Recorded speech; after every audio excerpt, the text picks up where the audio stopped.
Boris Johnson has been on the air defending his redecoration of the Downing Street flat. He's got a book to promote, of course. He was speaking to LBC. Let's see what Mr. Johnson said.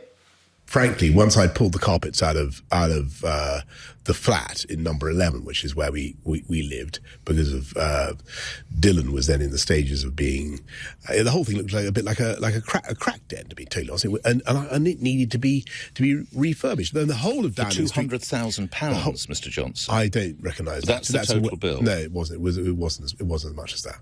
It wasn't as much. But I can tell you that I paid the whole thing. Well, initially Lord myself. Brownlow paid, didn't he? I paid the whole thing myself, as I've explained many times in the Commons, as soon as I was aware of the identity of the donor.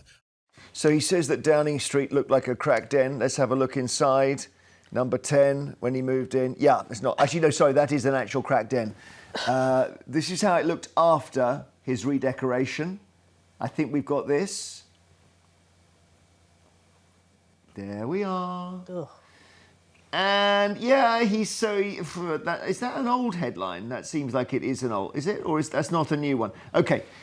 I know we're going back and it feels like ancient history, this, Harriet. So this is classic Boris Johnson for two reasons. Firstly, he's got a book to sell, so he wants to make headlines, and saying Theresa May's flat was like a crack den, gets you on the front page. It is quite funny.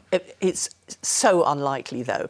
And, I mean, this is a guy who can't even brush her hair, and Theresa May is absolutely immaculate. But also, it's a kind of smokescreen, and his way of doing things was always to throw up a smokescreen. And the smokescreen he's trying to deploy here is to detract attention away from the problem of him borrowing £200,000 from somebody.